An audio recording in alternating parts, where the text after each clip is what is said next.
Iz življenja vesoljne cerkve.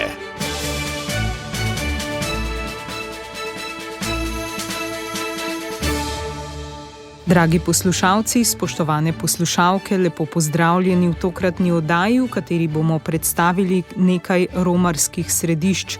Z nami sta rektor Brezjanske bazilike, pater Robert Bahčič, in vodja tamkajšnjega romarskega urada, doktorica Andreja Eržen Firšt. Oba lepo pozdravljena. Dober dan. Dober dan, pozdravljeni. Na Brezjah v svetem letu 2025 predstavljate romarska svetišča. Preden spregovorimo o vsakem posebej, doktorica Andreja Eržen Firšt, kako ste prišli do te ideje in kako ste naredili izbor, katera boste predstavili? Ja, hvala lepa za povabilo in za to vprašanje. Z Marijinimi narodnimi svetišči se srečujemo vsako leto na teh naših letnih srečanjih in lani smo se pogovarjali, kako pravzaprav smo si podobni in kako smo si različni, in tudi v duhu papeževe bule papeža Frančiška, da smo letos vsi romarji upanja, smo se pogovarjali o tem, kako bi bilo lepo, da bi svetišča, centre upanja za mnoge ljudi predstavili tudi oziroma jih približali našim romarjem, ljudem, ki žal tudi morda v te svetišče ne morajo priti. Zato smo prišli do ideje, da bi k nam, k Mariji Pomagaj, povabili predstavnike teh svetišč, da bi lahko se ljudje z njimi srečali, seveda tudi potem, da jih kaj vprašali oziroma da tudi potem podelimo te izkušnje. Katera so torej že bila predstavljena in katera bodo še sledila? Letos smo začeli, v februarju smo začeli s predstavitvijo belgijskega narodnega svetišča BN, potem smo nadaljevali v marcu s predstavitvijo Rima. V bistvu želeli smo ljudem predstaviti utrip Rima v letošnjem jubilejnem letu, potem smo nadaljevali s Sveto deželo in potem letos zaključili ta pomladanski del s predstavitvijo portugalskega svetišča Fatima. Katera bodo še sledila? Načrtujemo oziroma v pogovoru smo z madžarskim svetiščem Szentkut, potem se pogovarjamo z Lurdom.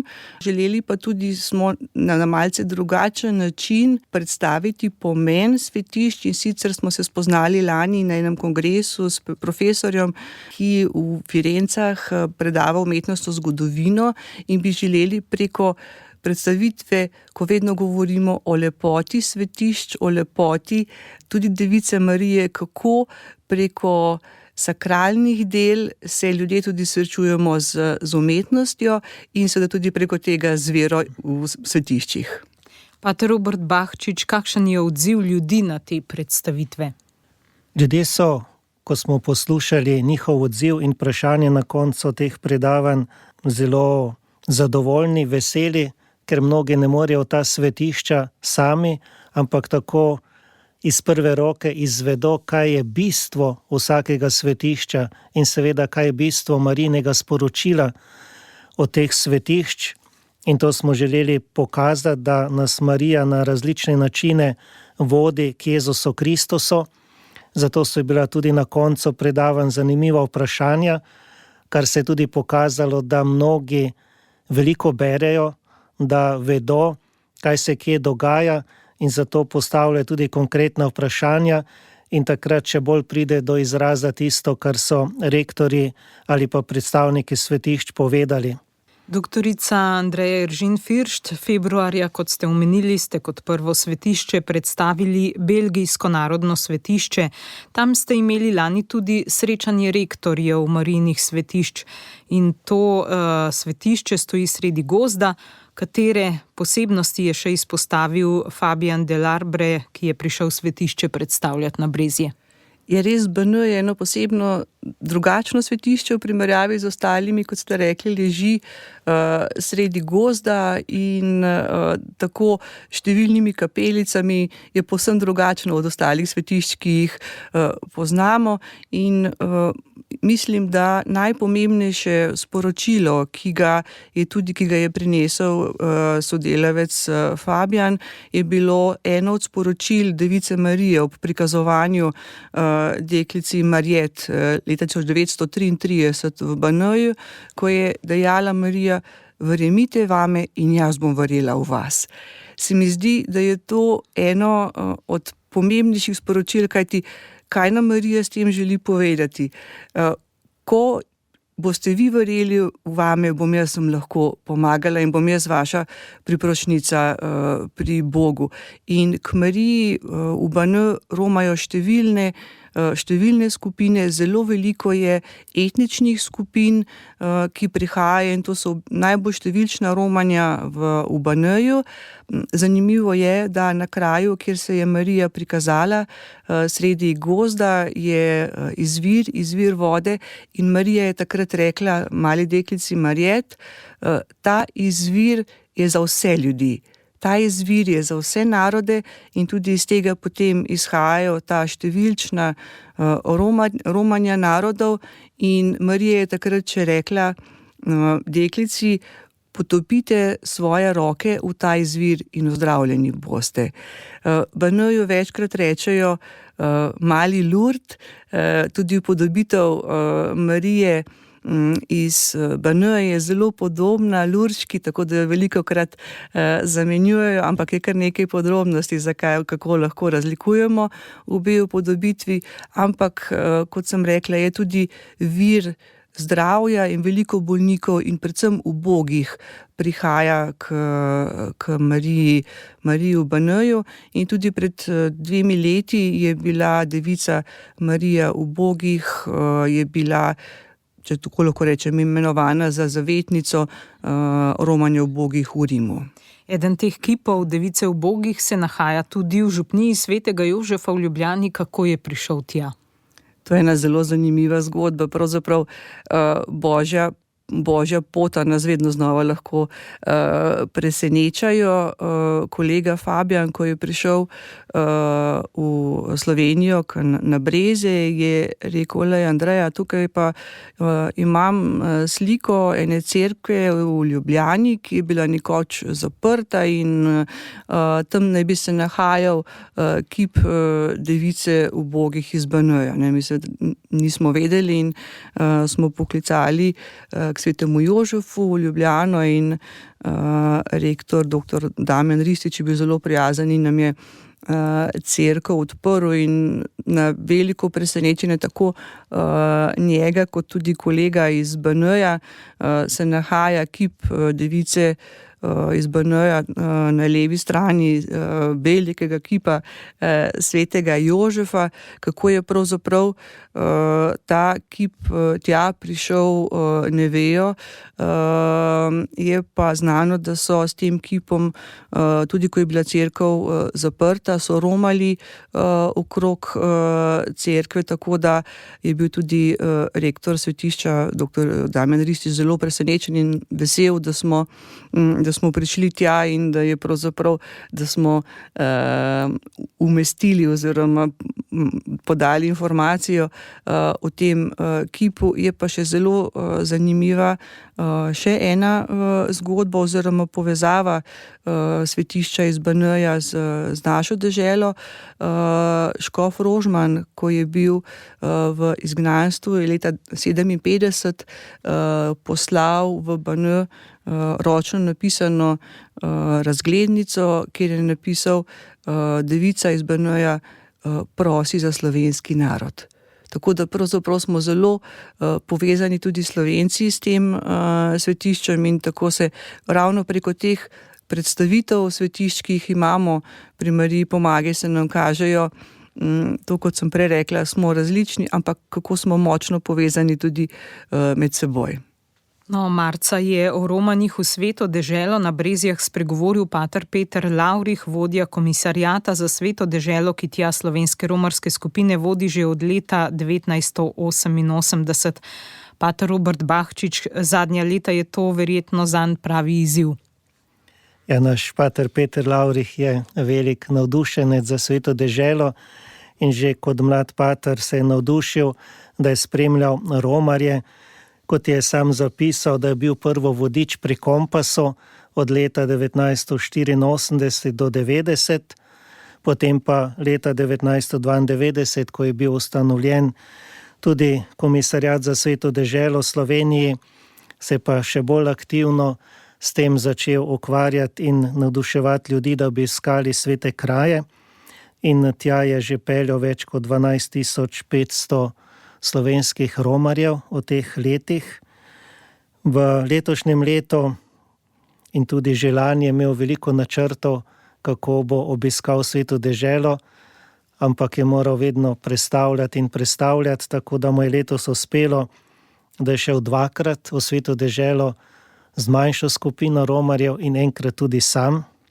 So težki časi za Sveto deželo, za naše frančiškane, ki živijo dol, in zato pater Peter da vse svoje moči za to, da bi ljudi spodbudil, da bi prispevali še kakšen na drugačen način tudi denarno pomoč za kristjane, ki živijo v Sveti deželi. In prav to je tisto, kar je v teh 40 letih prispeval ogromno Slovenija denarja za pomoč. In ko smo bili v Sveti deželi, nam tudi naši frančiškani to jasno povedo, da smo nekako v vrhu vseh evropskih narodov, ki prispevamo veliko glede na število prebivalcev, ki jih ima Slovenija. Tako da je to eno pomembno poslanstvo, ki ga opravlja pater Peter Lavrih kot komisar za Sveto deželo. No, Sveta dežela je pred časom dobila novega kustosa. Patra Francesca Patona je nasledil italijanski frančiškan pater Francesco Jelpo. Kaj je znanega v njem? Verjetno tudi njega čakajo kar precejšnji izzivi. Ja, pater Francesco Jelpo je prevzel to nalogo pred kratkim 24. junija, ko ga je potrdil tudi Sveti sedež, papež sam. Najprej ga predlaga vodstvo frančiškanskega reda, ko se dogovorijo in izberejo, potem gre v potrditev Svetemu sedežu. Tako da v tem času, ko je prevzel to nalogo, se je tudi sam veliko ukvarjal, kot je prišel iz juga Italije na sever, v Lombardijo. Najprej je bil v provinci, ki je imela sedež v Milanu, je bil najprej predavatelj verouka, potem nekaj časa je bil župnik, potem je pa že od leta 2013 dalje do letošnjega leta vodil komisarjat najprej za svojo provinco. Ko so se province na severu 16. maja 2016 združile v eno provinco, je postal narodni delegat za ta severni del in tudi za Italijo, tako da ima kar nekaj izkušenj Sveto deželo, pozna situacijo in verjetno so na podlagi tega tudi predlagali njegovo ime in ga izbrali in potrdili. Ob tem bi pa rad povedal, da njegovo uradno ime je kustos Svete dežele in tudi gvardijan gore Sion in Božjega groba. Kajti najprej so tisti, ki so bili odgovorni za Sveto deželo, bili gvardijani na gori Sion, torej tam pri zadnji večerji so zgradili samostan in tam je bil uradni sedež za Sveto deželo. To je trajalo nekako do 16. stoletja, ko so jih pregnali muslimani, so morali zapustiti ta kraj in so se zopet vrnili šele 1936, ko so potem zopet odkupili del ozemlja ob dvorani zadnje večerje in postavili majhen samostan. Sedež kustodije se je pa preselil v Jeruzalem, v samo mesto, tam, kjer je tudi sedaj. In mu želimo, da bi, tako kot je zapisal prejšnji kustos Francesco Paton, vsaj v tem svojem mandatu dočakal konec vseh vojn. Če nadaljujemo, potem aprila ste na Brezjah predstavili izkušnje svetega leta v Rimu. Član društva Malteška pomoč Dejan Glavač je spregovoril o tem, kako so 4 člani društva nudili pomoč romarjem v 4 svetoletnih bazilikah. Doktorica Andreja Eržen Firšt, kaj je izpostavil? Ja, želeli smo, kot sem že prej rekla, predstaviti romarski utrip svetega leta v v Rimu in Vatikanu, zato se nam je zdelo zanimivo, da k temu povabimo k predstavitvi 4 člane malteške pomoči, poveljnika Francija Bukovnika, Roberta Ferjana, Dejana Glavača, ki je spregovoril, in pa primarja dr. Matija Cevca, ki so s prostovoljnim delom v 4 bazilikah v Vatikanu pomagali romarjem.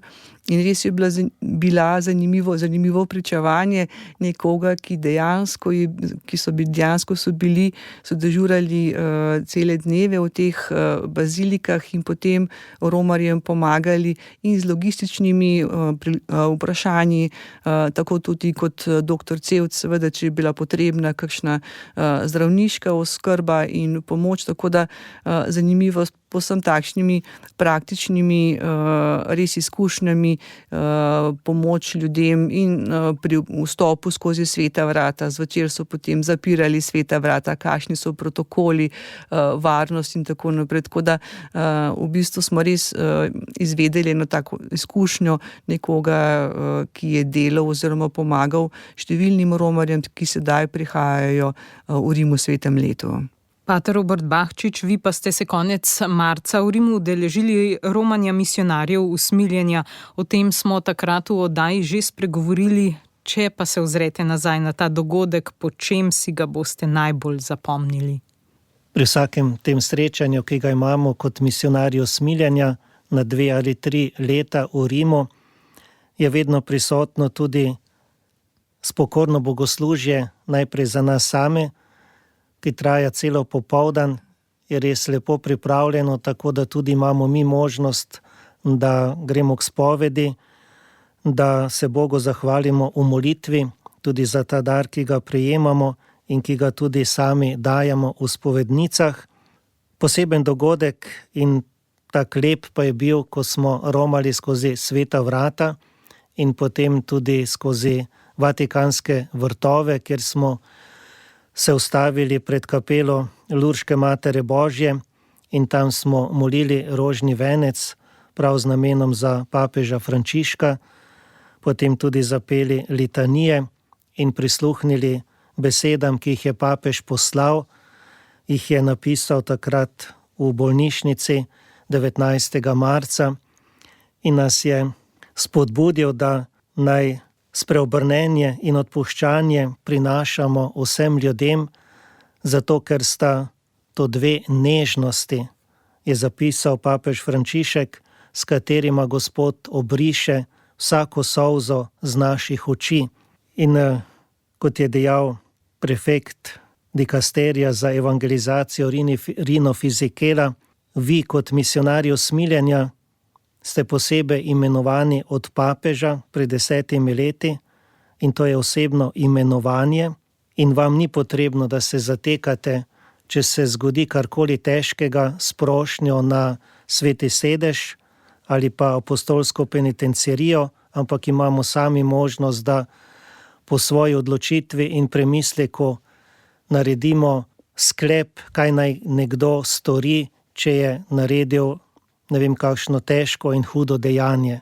Tako da je to tudi za nas velika odgovornost, hkrati pa tudi milost, da Bog želi, da takoj naredimo sklep in da ne čakamo lahko tudi mesec ali pa 2, da bi prišel kakšen odgovor iz Rima.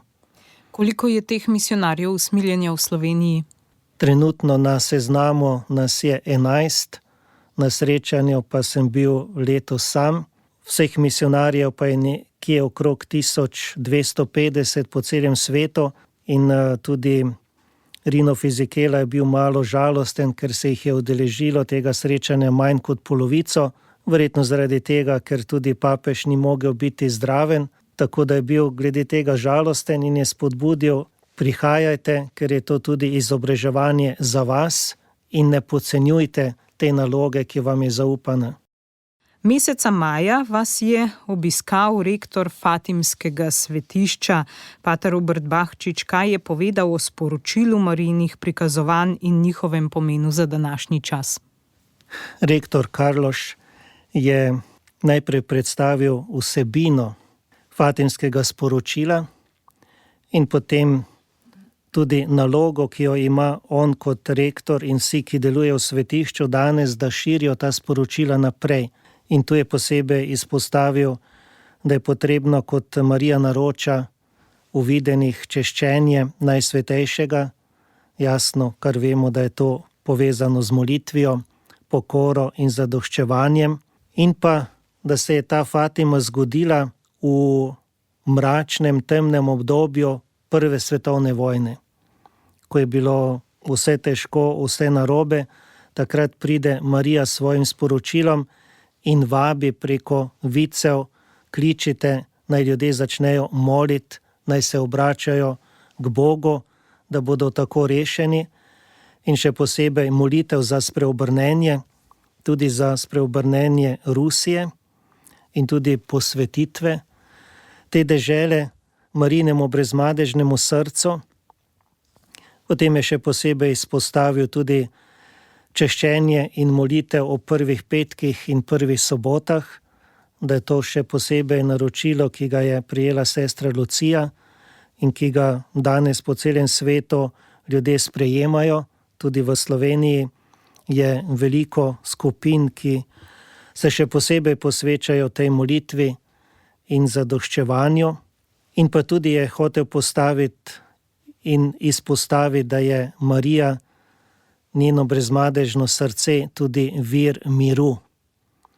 In to je pa vedno sporočilo, ki je aktualno tako še posebej danes, da bi prav iz Marijinega srca izviral ta mir, ki naj bi se naselil v srca ne samo verujočih, ampak tudi neverujočih.